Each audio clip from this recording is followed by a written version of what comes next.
This is Seo Susu, always among clouds. The world, Middle East, Asia, Europe is in chaos. This time, chaos will also hit Africa.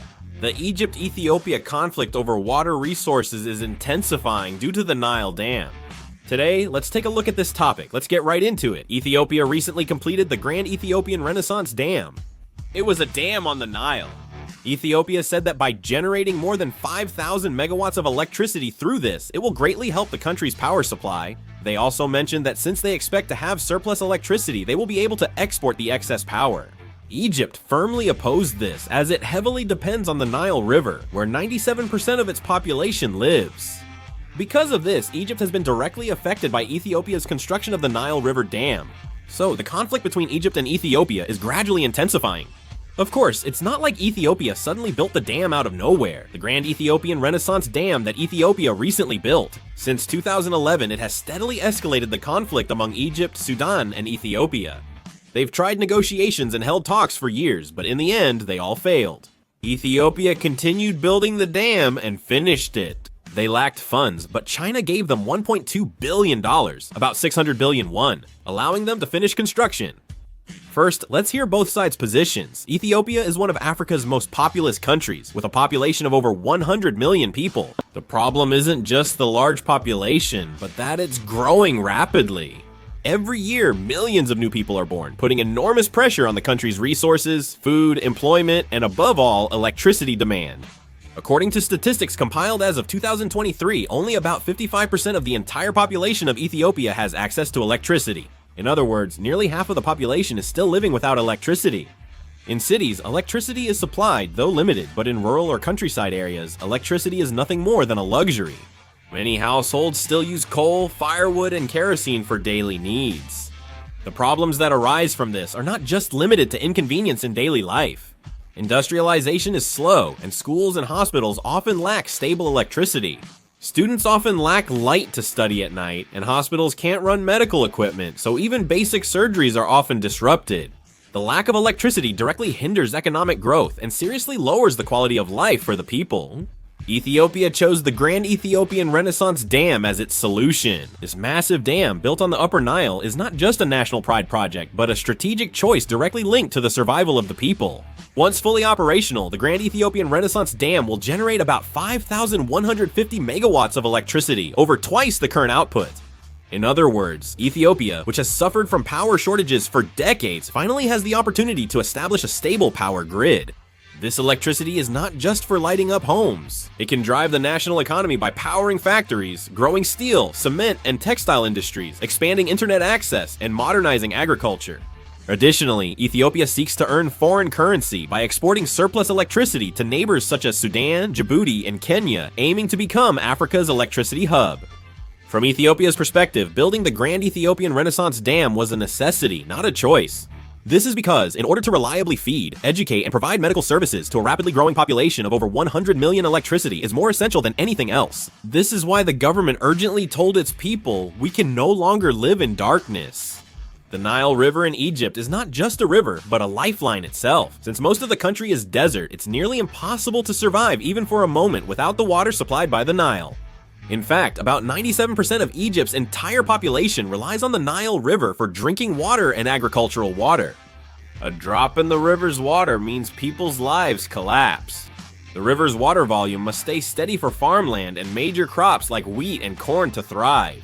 However, if Ethiopia builds a large dam and controls the water flow, the impact will hit agriculture first and hardest. A small drop in river water could force millions of farmers to stop planting and sharply reduce crop yields. This could soon undermine food security, driving up bread prices and increasing the risk of social unrest. The Egyptian government is especially concerned about drought. If Ethiopia stores more water for development in a year with less rainfall than usual, the amount of water flowing downstream to the Nile could decrease drastically. If that happens, the whole country, from Cairo to the rural south, will face a severe water shortage. Drinking water, sanitation, and electricity production will all be affected. In addition, the Nile River is a symbolic resource connected to Egypt's economy, culture, and even its religious identity. For thousands of years, the Nile River has been the source that gave rise to ancient civilizations, and even now, it is an important foundation supporting the tourism industry and the country's image. Therefore, the fact that the flow of this river is threatened by external factors is seen not just as a resource conflict, but as an issue concerning the very existence of the nation.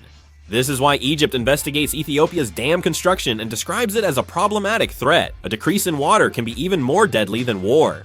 Because this issue is directly linked to the people's right to survival, there are growing voices saying that the government has no choice but to consider not only diplomatic measures, but also, if necessary, military responses. Egypt acted by sending a letter to the United Nations Security Council warning that Ethiopia's Nile Dam construction violates international law. Egypt may file a case with the International Court of Justice or the International Water Tribunal. Actually, this doesn't have any binding force, so I'm not sure how effective it would be. Egypt appears to be supporting Somalia to keep Ethiopia in check. Egypt has sent troops to Somalia, joining other African armies already there to maintain public security. Ugandan, Ethiopian, and Djiboutian troops are present, and Egypt plans to send about 5,000 soldiers. The reason Egypt has deployed troops to Somalia is clearly to keep Ethiopia in check. The Egyptian army is expected to be stationed in areas adjacent to Ethiopia. Naturally, Ethiopia is wary of Egyptian troops being stationed near its border. Somalia is becoming a proxy battleground for Egypt and Ethiopia. First of all, Ethiopia decided to recognize Somaliland as a country. Until then, Somaliland was an unrecognized state. It had declared independence from Somalia, but no countries had recognized it. However, Ethiopia recognized it as a country in order to gain access to the Red Sea. Naturally, Somalia protested against this, and Somalia decided to expand its defense relationship with Egypt. Besides sending troops and weapons to Somalia, Egypt will also hold joint military training with the Somali army. And Ethiopia has claimed and accused Egypt of supporting rebel forces operating in Ethiopia. Although they have not provided any evidence for these accusations, it is clear that Egypt continues to keep Ethiopia in check. What's interesting is that China is closely watching this Nile Dam dispute. On the surface, China is not a direct party, but it has already provided massive financial support during Ethiopia's large-scale dam construction. The involvement of the China Development Bank and Chinese builders made this dam both a national Ethiopian project and closely tied to Chinese investment. For China, this dispute isn't just someone else's issue. China's approach focuses on diplomatic mediation, not military intervention. The conflict surrounding the Nile River has already grown into a factor threatening the stability of the entire African continent. If China succeeds in peacefully mediating this dispute, its political standing in the international community will rise significantly. If China earns trust among Ethiopia, Egypt, and Sudan, it will strengthen its image as a major power able to resolve African conflicts. This region's geopolitical location is especially attractive to China. Ethiopia, where the Upper Nile is located, is adjacent to the Horn of Africa and borders a strategic point connecting the Red Sea and the Indian Ocean. This area is a major global trade route and vital to China's Belt and Road Initiative. If China increases its influence here, it can secure trade routes and gain major political and economic benefits. China can gain even more benefits through Djibouti. Ethiopia is the country where the headquarters of the African Union is located, serving as the diplomatic center of the entire continent. Building trust here lets us strengthen influence across Africa. China has increased its economic presence in Africa by constructing infrastructure like railways, ports, and roads. If China adds the role of a political mediator to this, it could establish itself as the unseen leader within Africa.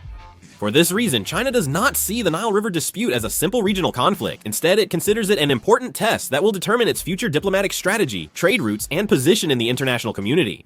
China aims not only to sustain economic ties with Ethiopia, but also to expand its influence across all of Africa. Ethiopia and Egypt are currently at odds over the Nile River Dam. What do you think will happen next? Share your thoughts in the comments. That's all for now, thanks.